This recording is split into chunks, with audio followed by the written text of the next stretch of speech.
എന്തുകൊണ്ടാണ് യെനപ്പോയ university Kyrgyzstan തന്നെ choose ചെയ്തത്? എനപ്പോയ യൂണിവേഴ്സിറ്റി ഒരു ക്രോസ് ബോർഡർ കൊളാബറേഷന് വേണ്ടിയിട്ട് എനപ്പോയക്ക് ഒത്തിരി പുറത്തുനിന്നുള്ള യൂണിവേഴ്സിറ്റികളുടെ പ്രപ്പോസൽസ് വന്നിരുന്നു.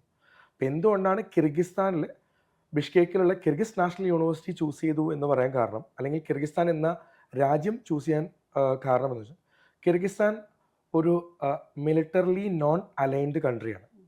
കൂടാതെ ഇന്ത്യയുമായിട്ട് നല്ല ബൈലാറ്ററൽ റിലേഷൻസ് ഉള്ള ഒരു രാജ്യവും കൂടിയാണ്. ഒരു സെക്യുലർ കൺട്രിയാണ്. അതുപോലെ ഇന്ത്യയുമായിട്ട് വളരെ അടുത്ത് നിൽക്കുന്ന ഒരു രാജ്യം. അതായത് ഡൽഹിയിൽ നിന്ന് കിർഗിസ്ഥാൻ ബിഷ്കേക്കിലേക്കുള്ള ദൂരം ഒരു 2 മണിക്കൂർ അല്ലെങ്കിൽ 2.25 മണിക്കൂർ മാത്രമേ ഫ്ലൈറ്റ് ഉള്ളൂ.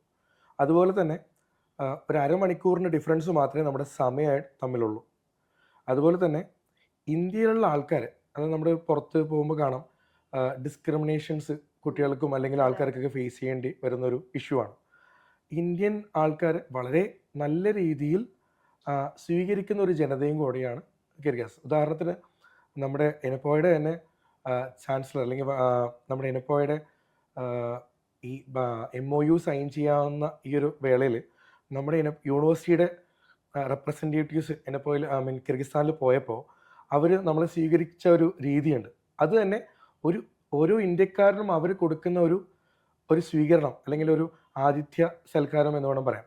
അപ്പോൾ അങ്ങനെ നമ്മുടെ കുട്ടികളെ എന്തുകൊണ്ടും ധൈര്യമായിട്ട് പറഞ്ഞു വിടാൻ പറ്റുന്ന ഒരു സ്ഥലം കൂടിയാണ് കിർഗിസ്ഥാൻ.